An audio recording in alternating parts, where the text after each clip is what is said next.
Hello, welcome to Infinitypedia. Once second this is গৌরব চক্রবর্তী। তো যেইটার আমাদের আশঙ্কা ছিল বা সবার আশঙ্কা ছিল, তো সেটাই আস্তে আস্তে সত্যি হতে যাচ্ছে।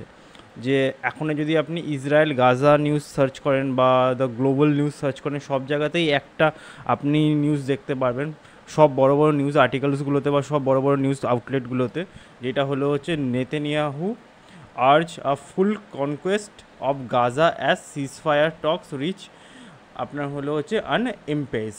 তো এখানে কি বলছে, আপনার হলো হচ্ছে সম্ভবত নেতানিয়াহু বা ইসরায়েলি প্রাইম মিনিস্টার আপনার হলো হচ্ছে গাজার ওপরে একটা ফুল অকুপেশন করতে পারে, এমনই একটা আশঙ্কা দেখা যাচ্ছে সব জায়গা থেকে। আপনার সব জায়গাতেই আপনি দেখতে পাচ্ছেন যে অকুপেশনের নিউজ আসছে, ওভার নেতানিয়াহু অকুপেশনের আপনার নিউজ আসছে, বা Israel Gaza war must take necessary action to defeat Hamas. কেমন করে করবে, সেটা হলো হচ্ছে গাজার ওপরে অকুপেশন করে। এটা সব জায়গা থেকেই আপনার একই রকম খবর আসছে, যেটা হলো হোস্টেসকে বাঁচাতে হবে, সেই কারণে আমাদেরকে এখন ফুল অকুপেশন করতে হবে। Official appeals to Trump help end Gaza war. এবার এতে আমেরিকাও হয়তো সাহায্য করবে ইসরায়েলের, এমনই একটা আশঙ্কা দেখা যাচ্ছে।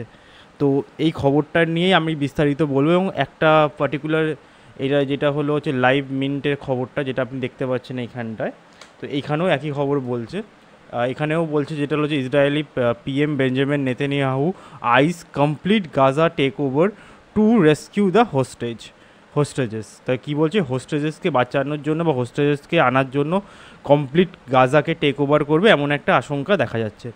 এবার দেখুন, আমি যদি প্র্যাকটিক্যালি বলি, তো এটা হবারই ছিল এবং এটা হবে, আমি আগে থেকেই বলে দিয়েছিলাম আপনাকে। আমার যে আগের গাজার ওপর যে কটা ভিডিও আছে সেগুলোর ওপরে দেখেন, বলেছিলাম এরম একটা জিনিস হতে পারে, এটার মধ্যে নতুন কিছু না।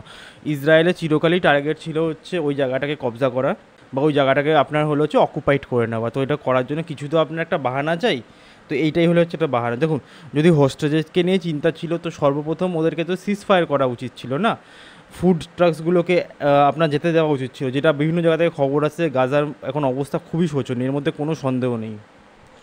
গাজার যে অবস্থা, এটা সত্যি কথা হচ্ছে গাজার অবস্থা হলো হচ্ছে খুবই শোচনীয়, এবং ওখানকার লোকেরা খেতে পাচ্ছে না, এবং একটা ম্যানমেড ফ্যামিলির দিকে বা আপনার হলো হচ্ছে মানে আকালের দিকে যাচ্ছে আস্তে আস্তে গাজা। এবং সব জায়গা থেকে খবর আসছে যে গাজাতে প্রচুর লোক না খেতে পেয়েও মরছে, এমন খবর আসছে। এবং ইউএন থেকেও খবর আসছে, বিভিন্ন দেশ যেরকম আপনার হচ্ছে ইটালি, ফ্রান্স, এরাও এই জিনিসটার এগেনস্টে কথা বলেছে। এবার বিষয়টা হলো হচ্ছে তাহলে এই আপনার গাজাতে হোস্টেজেসকে বাঁচাবে এই জন্য এবার একটা কমপ্লিট অকুপেশন বা একটা কমপ্লিট আপনার হলো হচ্ছে টেক ওভার দেখা যেতে পারে ইন আপকামিং ফিউ ডেজ। তো এই হলো হচ্ছে এটা খবর, এবং এটা হচ্ছে লাইভ মিনিটের খবর। তো চলুন একটু ডিটেলসে দেখা যাক। তো দেখুন, আমি আগেই বলে দিলাম যে একটা কমপ্লিট আপনার হলো হচ্ছে টেক ওভার হয়তো দেখা যেতে পারে, একটা কমপ্লিট অকুপেশন আপনার দেখা যেতে পারে গাজাতে। এক সেকেন্ড, একটা কমপ্লিট টেক ওভার দেখা যেতে পারে গাজাতে। তো এই হলো হচ্ছে, এইটার হলো হচ্ছে মেন উদ্দেশ্য। এবার আপনাকে যেটা বললাম, যেটা হলো হচ্ছে গাজার মধ্যে আপনার অবস্থা কিন্তু খুবই শোচনীয়, খুব কিন্তু ভালো না গাজার অবস্থা। ওখানে গিয়ে লোকেরা খেতে পাচ্ছে না, বাচ্চারা ম্যাল নিউট্রিশন হয়ে মারা যাচ্ছে, মানে না খেতে পেয়ে মারা যাচ্ছে। তো আপনার হচ্ছে ম্যাল নিউট্রিশনের প্রচুর খবর আসছে গাজার মধ্যে থেকে। এবং সেই জায়গাটার মধ্যে এখন গাজা একটা বর্তমানে যদি নরকে বলতে পারেন পৃথিবীতে কোথাও আছে, তো এটা গাজাই আছে। ফুড ট্রাকস যেগুলো আছে আপনার, ফুড ট্রাকসগুলোকে সেগুলোকে সরকার সেরকম করে অ্যালাউ করছে না, খুব কম যেতে পারছে। এবং এমনও খবর আছে যেই জায়গার থেকে আপনার হলো যে খাবার নিতে যাচ্ছে লোকেরা, সেই জায়গাটার মধ্যে আপনার ওপেন ফায়ার হয়েছে এমনও খবর পাওয়া যাচ্ছে। আপনার ওপেন ফায়ার হয়েছে এমনও খবর পাওয়া যাচ্ছে। এবার কী সত্যি কী মিথ্যা সেগুলো তো পরের বিষয়, কিন্তু মেন উদ্দেশ্যটা কি আমি সেটা বলে দিলাম আপনাকে। এবার যদি আমি খবরটার ওপরে একটুখানি জাস্ট নজর দিই, সেখানে কি বলছে সেটা হলো হচ্ছে Israeli prime minister Benjamin Netanyahu has announce করেছে that he will soon instruct the military on a new strategy to achieve the Israeli war objectives in Gaza, defeating Hamas, releasing hostages, and eliminating the threats from the region. Reports from the channel 12 এর এটা report হলো হচ্ছে, এবং Jerusalem পোস্টেরও এটা report, যেটা কি বলছে, suggest his updated plan could include a complete reoccupation of Gaza. Complete reoccupation, দেখুন গাজার ওপরে অকুপেশন ছিল, কিন্তু তারপরে আপনার যে এই যে পিস ডিলটা হলো সেটার মধ্যে কিছুটা হলেও আপনার মানে কি বলবো, একটুখানি আপনার ঢিলামু দেওয়া হয়েছিল, মানে একটুখানি আপনার জিনিসপত্রগুলোকে নর্মালাইজ করার চেষ্টা করা হয়েছিল। কিন্তু এখন এই নতুন প্ল্যানটার মধ্যে বলছে হচ্ছে একটা কমপ্লিট রিঅকুপেশন, মানে হলো যে একটা কমপ্লিট আপনার গাজার ওপরে টেক ওভার হতে পারে এমন একটা কথা বলছে।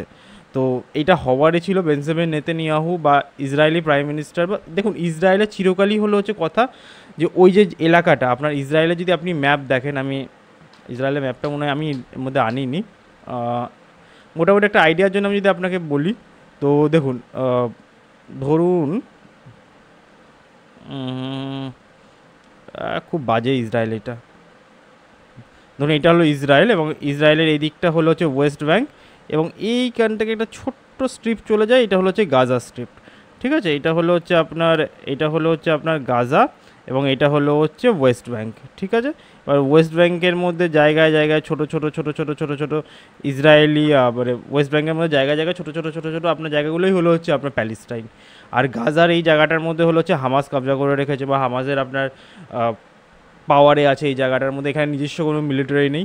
তো ইসরায়েলের চিরকালই টার্গেট হলো যে পুরো গাজাটাকে আর পুরো আপনার হলো ওয়েস্ট ব্যাঙ্কটাকে কবজা করে নেওয়া। ওয়েস্ট ব্যাঙ্কে যেহেতু আপনার জানানো ওরকম ধরনের হামাসের মতন একটা এক্সট্রিম অর্গানাইজেশন নেই, তো সেই কারণে আপনার হলো হচ্ছে ওয়েস্ট ব্যাঙ্কটার মধ্যে সেরকম অকুপেশন হয় না, বাট গাজাটার মধ্যে অকুপেশন করার চেষ্টা করছে। এবং আমার যা টার্গেট বা আমার যা আপনার মত, সেটা হলো হচ্ছে ইসরায়েল এই জায়গাটাকে কবজা করে নেওয়ার পর থামবে না।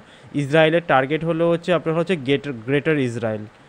এটা মানে গ্রেটার ইসরায়েল হওয়াটা ওদের মানে আজকে না, বহু বছরের পুরনো টার্গেট, 1000 বছর পুরনো আপনার হলো হচ্ছে জেরুজালেমের টার্গেট। এটা জুইজম ঠিক বলবো না, আপনার হলো হচ্ছে 1000 বছর পুরনো আপনার হলো হচ্ছে ওদের টার্গেট, যে ওই জায়গাটার মধ্যে কবজা করবে। ধর্মের মধ্যেও ওদের যতদূর আমার মনে পড়ে, ওদের ধর্মের মধ্যেও এটা আপনার একটা গ্রেটার ইসরায়েল কথাটি মেনশনড আছে, এবং নেতানিয়াহু আস্তে আস্তে সেই দিকেই যাচ্ছে।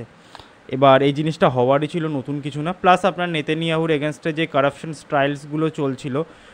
ট্রায়ালগুলো চলছিল, তো সেইটার থেকে বাঁচার জন্য এটা একটা ট্যাকটিক্স হতে পারে। যখন যুদ্ধের মধ্যে যত আপনার একটা দেশকে কেউ আটকে রেখে দিতে পারবে, আপনার হলো হচ্ছে জুডিশিয়ালি এবং অন্যান্য জিনিসপত্র ততটাই আপনার ঢিলা হয়ে যায়, বা সেই হিসাবে কাজ হতে পারে না, বলবে এটা ন্যাশনাল এমার্জেন্সি, আপনার কারাপশন ট্রায়ালস পরে হবে। তো এই করে করেই নেতানিয়াহু বাঁচার চেষ্টা করছে। এবং যদি আমি জাস্ট কয়েকটা ইম্পর্টেন্ট পয়েন্ট বলে দিই খবরটা থেকে, প্রথম পয়েন্টটা তো যেটা বলেই দিলাম, অ্যানাউন্স করেছে হচ্ছে মানডেতে, যেটা হলো শুন একটা মিলিটারি অ্যাকশন করবে, যেটা হলো হচ্ছে কনফ্লিক্ট গাজাটাকে শেষ করে দেবে। The three stated war objective are to defeat Hamas, নতুন অবজেক্টিভ বানিয়েছে যেখানে হামাসকে আপনার ডিফিট করবে এবং হস্টেজকে ফ্রি করবে। Ensure Gaza can no longer pose a threat to Israel, ensure করবে যেটা গাজা আর কোনো যেন থ্রেট না হয় ইসরায়েলের জন্য। Indicates that this a new strategy may involve a complete reoccupation of all Gaza, এই নতুন স্ট্র্যাটেজিতে কমপ্লিট রিঅকুপেশন করা হবে গাজাটার ওপরে। The new plan could particularly focus on reoccupying the Gaza city, Gaza সিটিটাকে পুরো কবজা করে নেওয়ারই এরা পরিকল্পনা করছে আস্তে আস্তে, সেটা তো ক্লিয়ার হয়ে যাচ্ছে। এটা কী বিষয়ে বলছে, যে হলো হচ্ছে হস্টেজেসকে বাঁচাবো বলে। এবার দেখুন, হস্টেজেসকে বাঁচাবে বলে যে কথাটা বলছে, এতদিনে যে হস্টেজেস কটাই আর বেঁচে আছে। আপনার 2023 সালে হলো হচ্ছে যুদ্ধটা শুরু হয়েছিল আফটার যা ইসরায়েলের ওপর যে অ্যাটাকটা হয়েছিল, যে টেরিস্ট অ্যাটাকটা হয়েছিল তারপরের থেকে। তো এতদিনে তো আপনার মনে হয় না খুব বেশি হস্টেজ আর বেঁচে আছে, এবং গাজা সিটিটাকে এখন কবজা করাই হলো হচ্ছে নেতানিয়াহুর main target. Netanyahu reportedly told his cabinet later this week, I will instruct the IDF, মানে হলো হচ্ছে Israeli defence force, on how to achieve the 3 war objective we have set, মানে 3খানা ওয়ার অবজেক্টিভ আছে, সেটাকে সেট করেছে, সেটা কীরকম করে অ্যাচিভ করবে সেটাই ক্যাবিনেটকে এই উইকের লেটারে বলে দেবে, এটাই বলছে আপনার। আচ্ছা, এখানে কী বলছে আপনার পরের পয়েন্টটাতে বলে channel 12 and the Jerusalem Post as sources for the information about the possible reoccupation. Channel 12 এবং জেরুসালেম পোস্টের থেকেই এই খবরটা মেনলি পাওয়া গেছে। দি আর্টিকেল কি হাইলাইট করে, potential shift in strategy for previous আপনার হলো অ্যাপ্রোচেস, একটা পোটেনশিয়াল শিফট দেখা যাচ্ছে এটার মধ্যে। আচ্ছা, অ্যানাউন্সমেন্টের পরের থেকে কামস এম that the ongoing Israel Hamas war, এই যে অ্যানাউন্সমেন্টটা, এটা হলো হচ্ছে ইসরায়েল এবং হামাস ওয়ারের পরের থেকে এটা হলো হচ্ছে একটা সবথেকে বড় অ্যানাউন্সমেন্ট, এটাই বলছে। আচ্ছা, তারপরে আর সেরকম কোনো ইম্পর্টেন্ট নেই। The plan intended to meet Israel's long-term security objective, এবং এটা ইসরায়েলের চিরকালেরই একটা স্ট্র্যাটেজিক্যাল অবজেক্টিভ ছিল, যেখানে আপনার হলো হচ্ছে ইসরায়েল চিরকালই গাজা এবং ওয়েস্ট ব্যাঙ্কের উপরে কমপ্লিট অকুপেশন চেয়েছিল। The strategy is also am the securing the release of হোস্টেজেস। আমার মনে হয় না এটা খুব বেশি বেনিফিট পাবে। এতদিনে তো আপনার ওই জায়গাটার উপরে এমনি ইসরায়েলি মিলিটারি ছিল, এবং ইসরায়েলি ডিফেন্স ফোর্স এবং ইসরায়েলি ইন্টেলিজেন্স প্রচুর, বা মোসাদ হলো হচ্ছে প্রচুর ইনফরমেটিভ, এবং হলো একটা খুবই ইন্টেলিজেন্স, আপনার হলো হচ্ছে ইন্টেলিজেন্স ডিপার্টমেন্ট, খুবই ইন্টেলিজেন্স একটা হলো হচ্ছে সিকিউরিটি ডিপার্টমেন্ট। তাদের কাছে ইনফরমেশান যদি এতই না থাকে, আফটার অকুপেশন কি পাবে সেটা হলো প্রশ্ন। বাস এই কটাই ছিল হচ্ছে। তারপরের মধ্যে announcement was made on Monday, সেরকম ইম্পর্টেন্ট না। তো দেখুন এই ছিল হচ্ছে খবর, এই খবর থেকে একটা জিনিস ক্লিয়ার হয়ে গেল, সেটা হলো হচ্ছে গাজা হয়তো আর আপনার একটা মানে কী বলবো স্বাধীন শহর আর থাকবে না। গাজার অবস্থা চিরকালই বাজে ছিল, এবং এইটার পরে আমার মনে হচ্ছে খুব তাড়াতাড়ি হয়তো ইসরায়েল একটা অকুপেশন করে দেবে আপনার গাজার ওপরে, কমপ্লিট অকুপেশন। এবং দেখার বিষয় এর মধ্যে কি ইউএস আপনার গাজাকে হেল্প, ইউএস আপনার হলো হচ্ছে ইসরায়েলকে হেল্প করে কি না। কারণ কয়েকদিন ধরে আপনি দেখবেন ডোনাল্ড ট্রাম্প হলো হচ্ছে ইসরায়েলের কয়েকটা জিনিসের এগেনস্টে কথা বলেছে, বা ডোনাল্ড ট্রাম্প তো সব কিছুর এগেনস্টেই কথা বলে। আমাদের ভারতের মধ্যেও এখন 25% ট্যারিফ লাগিয়ে রেখেছে ডোনাল্ড ট্রাম্প, এবং ইন ফিউচার নাকি আরও বাড়াতে পারে, এমন কথাবার্তাও শোনা যাচ্ছে। দেখা যাক কী হয়। তো ওই বিষয়ে আমি খবর আনবো। এটা ছিল হচ্ছে আজকের সবথেকে এই মুহূর্তে দাঁড়িয়ে ইম্পর্টেন্ট একটা খবর, যেটা হলো হচ্ছে গ্লোবালি ট্রেড করছে, তাই আমি নিয়ে আসলাম। এবং আর কয়েকদিনেরই আমার মনে হচ্ছে তারপরে হয়তো পুরো ইসরায়েল হলো হচ্ছে আপনার ওয়েস্ট ব্যাঙ্কের ওপরে, আর ওয়েস্ট ব্যাঙ্ক বলছি গাজার ওপরে আপনার অকুপেশন করে নেবে।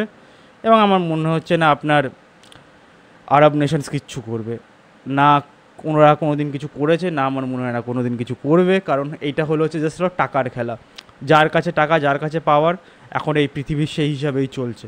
আপনার পৃথিবীর মধ্যে একটা শিফট দেখা গেছে, এখন আপনার ওই কোল্ড ওয়ার এরা বা আপনার হলো হচ্ছে বিফোর 1945 এরা আর নেই, যেখানে আপনার হলো হচ্ছে 2-3টে পাওয়ারের ওপরেই পুরো পৃথিবী নির্ভরশীল করতো। এখন যার কাছে পাওয়ার, যার কাছে টাকা, যার কাছে অস্ত্রশস্ত্র, সেই ওয়ার্ল্ড পলিটিক্সকে কন্ট্রোল করছে। এই হলো হচ্ছে বাস্তব, এবং এই বাস্তবেই পৃথিবী আস্তে আস্তে চলবে, এবং যাদের কাছে নেগোসিয়েশন পাওয়ার থাকবে তারাই ওয়ার্ল্ড পলিটিক্স কন্ট্রোল করবে। তো এই ছিল আজকের খবর। So please do like, share and subscribe to get this kind of news. This is Gaurav Chakraborty, and have a nice day.